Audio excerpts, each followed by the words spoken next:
আসসালামু আলাইকুম দর্শকগণ, দৈনন্দিন রান্নাবান্না ও রুচি রাজু চ্যানেলে আপনাদের সবাইকে স্বাগতম। আশা রাখছি সবাই অনেক অনেক ভালো আছেন, সুস্থ আছেন। দর্শকগণ, অনেক দিন ধরে কোনো কিছুই আপনাদের সাথে শেয়ার করা হয়নি, না কোনো ব্লগ, না কোনো রেসিপি। একটু ব্যস্ত ছিলাম, নিজের ঘরবাড়ি একটু দেখে আসলাম। সব কিছু তো আর একসাথে দেখা হয় নাই। একদম চলে গিয়েছিলাম নারীর টানে, নিজের ভিটেমাটি দেখে আসতে। অনেক দিন ধরেই যাই করে যাওয়া হয়নি। একদম দাদির বাড়িতে চলে গিয়েছিলাম এবার চাঁদপুর গিয়ে। দাদার বাড়ি না, কিন্তু দাদির বাড়ি। এখানেও একটা ঘটনা আছে। আমার দাদুরা ৩ বোন থাকায়, কোনো ভাই না থাকায় আমার দাদাভাই বিয়ের পর এখানেই সেটেল হয়েছিল, তাই আমাদেরও বড় হওয়া এখানেই হয়ে উঠেছে। ভিডিওর শুরুর দিকেই যে দৃশ্যটা দেখা যাচ্ছে, এটা বাড়ির সামনে আমাদেরই একটা এমপিওভুক্ত স্কুল। আমাদেরও জন্মের আগে এখানে যখন বেসরকারিভাবে স্কুলটি প্রতিষ্ঠা করা হয়, তখন একটা বড় পরিসরের অংশ দেওয়া হয়েছিল আব্বাজি আম্মাজির কাছ থেকেই। বিদ্যালয়টি হলো জনতা উচ্চ বিদ্যালয়। স্কুলের পাশেই আমাদের বাড়ি, আর এই দিক দিয়েই বাড়ির পথ। তবে এই পথটি ছিল একসময় বাড়ির পেছনের দিক, কালক্রমে এই দিকটাই এখন ফরওয়ার্ড হয়েছে এবং ফ্রন্ট দিক হিসেবেই বিবেচিত হচ্ছে। ছোটবেলায় অবশ্য এই জায়গাগুলো এরকম যে চাষবাস দেখছেন, ছোট ছোট গাছ দেখছেন, এরকম ছিল না। এগুলো আরও ডোবা ছিল, ছোট ছোট খণ্ড ছিল। এখন কালের পরিক্রমায় এই জায়গাটাকে সুন্দরভাবে রাস্তায় পরিণত করা হয়েছে, আর জায়গাগুলো একটু উঁচু করে এখানে চাষবাসের ব্যবস্থা করা হচ্ছে। আগে এদিকেও ধান চাষ করা হতো। বলতে গেলে রাস্তার ২ দিকেই জমিগুলো অল্প একটু উঁচু ছিল, একদম নিচু যে জমিটা দেখছেন তার থেকে। আর এই যে রাস্তাটা দেখছেন, রাস্তার পাশে ছোট একটা খাল আছে। এটা আসলে বাড়ির পাশের একটা খাল। এখানে আসলে বর্ষাকালে যে বাড়ির পানিটা আছে, এই পানিটা পুকুরে ঢোকার জন্য এই খালটার ব্যবস্থা করা হয়েছিল। এখন এইদিকে চলাফেরার সুবিধার্থে খালটা বন্ধ করে, খালটা আসলে এখন অব্যবহৃত অবস্থায় আছে, তাই রাস্তার কাজ ধরে রাস্তাটাকে সুন্দর করে তৈরি করা হয়েছে। খাল অবশ্য এখন এদিকে না থাকাই ভালো। ছোটবেলায় আমিও একসময় এই খালটাতে ময়লার পানির মধ্যে পড়ে গিয়েছিলাম। পরে বেশ কয়েকজনের মাধ্যমে উঠিয়ে সোনা রূপার পানি দিয়েও গোসল করানো হয়েছে শুনেছিলাম। আমাদের বাড়িতে সেই ছোটবেলা থেকেই দেখি মানুষ কম। মায়ের থেকে শোনা কথা, যখন মায়ের বিয়ে হয়, আম্মুর বিয়ে হয়, তখন নাকি এরকম যে একটু গল্পগুজব করবে পুরো বাড়ি ঘুরে, এরকম কোনো ওই বয়সের মানুষ তেমন একটা ছিল না বললেই চলে। বাড়িতে আমরা দেখে এসেছি ৩টা পার্ট। আমার দাদুদের পার্ট একটা অংশ, এটা হচ্ছে পশ্চিম উত্তর দিকের কোণা বলতাম। আর আরেকটা পার্ট হচ্ছে পূর্ব দিকের কোণা, ওই দিকে এক অংশ, আর দক্ষিণ দিকে হচ্ছে এক অংশ। প্রথম দিকটা আমাদের অংশ। এখন একটু যাব, ওই যে বললাম দক্ষিণ দিকের একটা অংশ আছে, এদিকে আরেকটা পুকুর আছে। একটু পুকুর পাড়টা ঘুরে দেখি। ছোটবেলায় এই পুকুরেই গোসল করতে হতো আমাদের। গৃহস্থালী যত কাজকর্ম আছে এখানেই সারতে হতো। কালের পরিক্রমায় এখন তো সবার ঘরেই টয়লেট, অ্যাটাচড বাথরুম বা কিচেন সবকিছুই আসলে ঘরের মধ্যেই হয়ে গিয়েছে। আমাদের অংশেও তেমন কেউই থাকতে না বললেই চলে। হয়তোবা ১-২ চাচা আছে, আর আপাতত ঘরগুলো এমনিতেই উঠিয়ে রাখা হয়েছে। আর এই যে এই দিকটা দক্ষিণ দিক, এই দিকেও আসলে অনেকগুলো ঘরই আছে। ওনারা আমার সম্পর্কে ভাই হয়, কয়েক ভাই আছে। তবে বাড়িতে মাত্র ২ জন ভাই বা তাদের ভাবি, বাচ্চারা আছে এতটুকুই। বাকিরাও গ্রামে থাকছে না, গ্রামের বাইরেই থাকছে। এই ভাবিরাও ঘরের কাজ ধরে এখন একটু ফেলে রেখেছে কিছুদিনের জন্য, আবার হয়তোবা কিছুদিন পরে বাকি কাজটুকু সম্পন্ন করবে। আর এই দিকের এই যে ভবনগুলো, এই দিকটা আমাদেরই অংশ ছিল।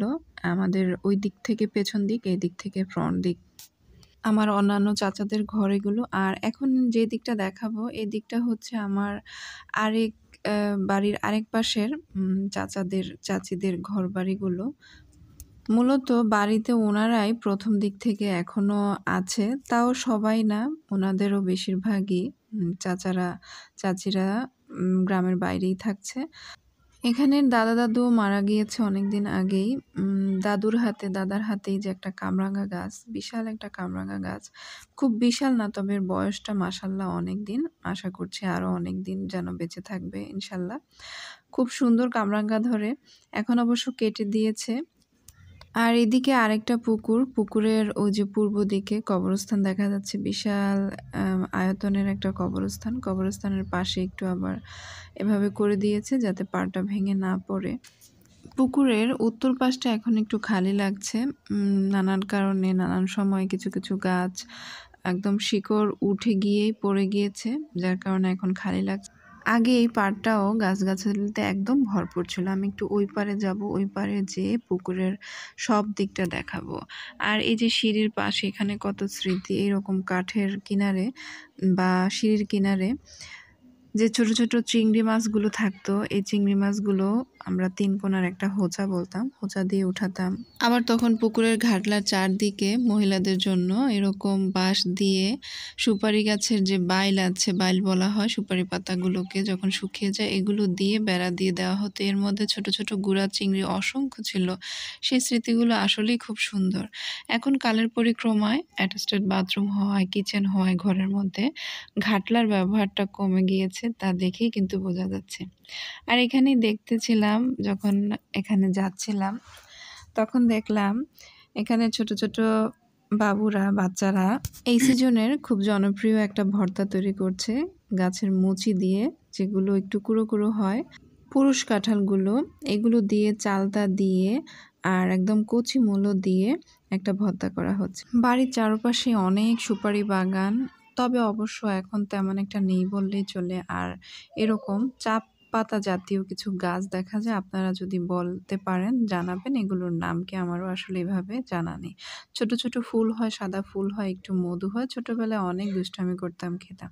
আর এই যে একটা মাশাল্লাহ বিশাল সাইজের একটা চালতা গাছ দেখছেন, এটার বয়স মাশাল্লাহ অনেক দিন, আশা করি এটা অনেক দিন যেন আরও কয়েক প্রজন্মের জন্য যেন চালতা উৎপন্ন করতে পারে। আর এই যে এখান থেকে দেখাচ্ছি আমাদের বাড়ির, এখানে বাড়ির না, পুকুরের দক্ষিণ পাড়টা, যেখানে কিনা ঘাটারাক বলতো, আর এখানে একটা মসজিদ আছে, ভালোভাবে দেখা যাচ্ছে কিনা জানি না।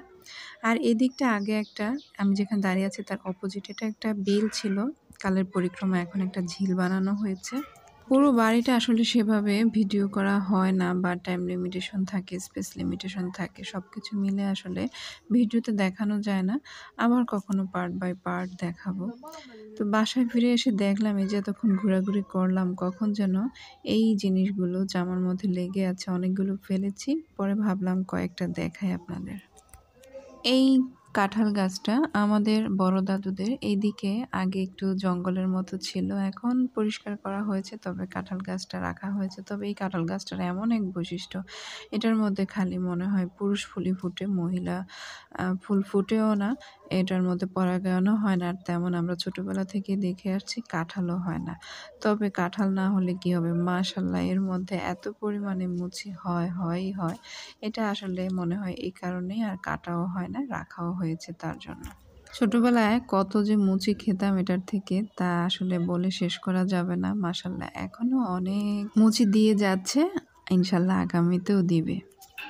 আসলে গ্রামের মানুষরা কেমন জানি না আপনাদের চোখে, আমাদের বাড়ির মানুষরা বা আমি যতটুকু যাদেরকেই দেখি, অন্যান্য গ্রামের দেখি, গ্রামের মানুষরা আসলে এই জিনিসগুলি খুবই পছন্দ করে, খুবই সামাজিক একটা জিনিস। আসলে কেউ যেন একা খেতে চায় না, মিলেমিশেই যেন খেলে অল্প খাক, তারপরও তাদের এর মধ্যে যেন আমি এদিকটা একটু ঘুরতে ঘুরতে পরে বাসা যখন ব্যাক করলাম, তখন দেখলাম যে ও মা, ওই যে ভর্তা বানাতে দেখেছিলাম, ওরা আমার জন্য বলতে গেলে এখানে আমি তো দেখেছি কতটুকু কেটেছিল, এখানেই বলতে গেলে বেশিরভাগটাই দিয়ে গিয়েছে।